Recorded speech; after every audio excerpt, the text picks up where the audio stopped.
This is a decisive punch of Bunyanul Marsus. Nara Takbir!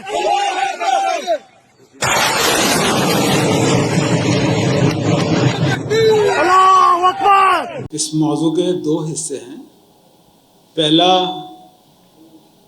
Quaid Azam کا قول اور دوسرا افواج کا کارنامہ جو بے شک قابل ستائش ہے. اس مارکے کے بعد ہماری فوج جو ہے دنیا کی صف اول کی فوج میں اس کا شمار ہو گیا، اور یہ مقام حاصل کرنے کے لیے جو بیک گراؤنڈ میں اس کے لیے تیاریاں کی گئی ہوں گی، محنت کی گئی ہوں گی، قربانیاں دی گئی ہوں گی، اس سب کا اندازہ بخوبی لگایا جا سکتا ہے.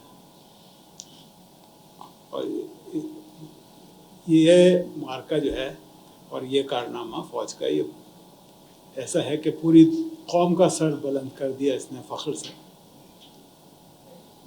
اور میں دعا گو ہوں کہ آئندہ بھی ہمیں یہی اعزاز حاصل رہے.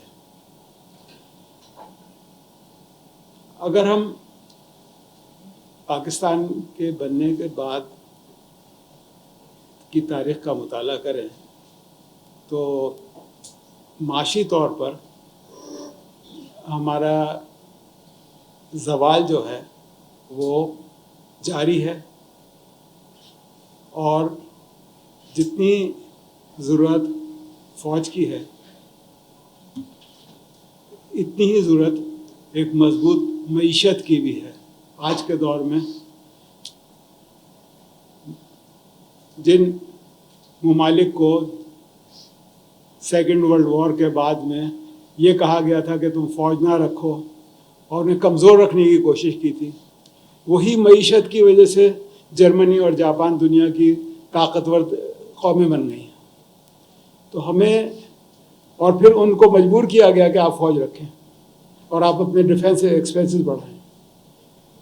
تو معیشت کی آج کل کے زمانے میں جو ہے وہ حکومت جو ہے فوج سے نہیں ہو رہی، معیشت سے ہو رہی ہے. جو مالی طور پر مستحکم ہے وہی جو ہے دنیا پر جو ہے وہ آگے بڑھ رہا ہے اور حکومت کر رہا ہے. بدقسمتی سے اس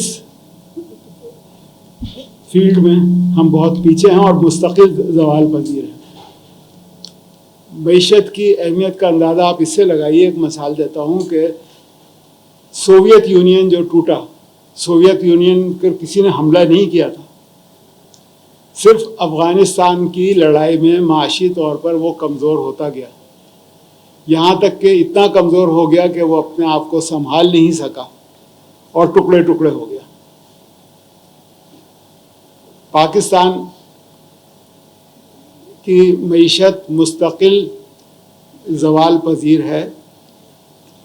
ہم نے بہت سارے کارنامے کیے. ہم نے پی آئی اے کو دنیا کی 5ویں ایئر لائن بھی بنایا، ہم نے اسٹیل مل بھی بنایا، لیکن ہم اس کو سنبھال نہیں سکے بدقسمتی سے.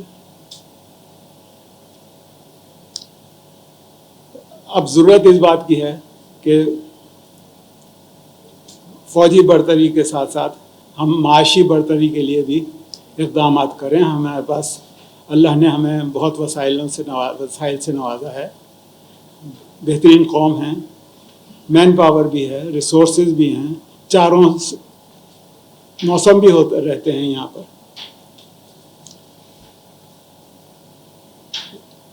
اور معیشت کے ساتھ ساتھ اگر آپ ملاحظہ فرمائیں تو اللہ تعالیٰ نے سورہ تغابن کی 3 آیت میں فرمایا ہے کہ ہم نے خلق الارض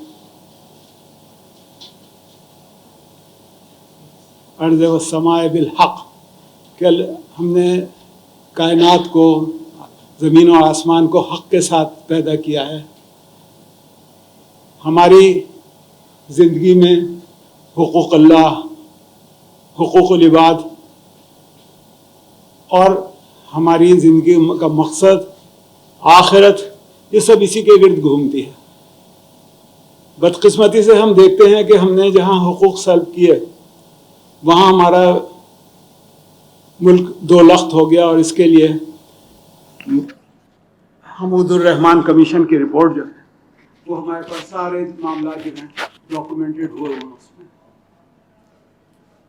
آئندہ کے لیے بھی ہمیں اس تکلیف دہ صورتحال سے سبق حاصل کرنا چاہیے اور آئندہ بھی جو ہے ہمیں حقوق ملحوظ خاطر رکھنی چاہیے. شکریہ.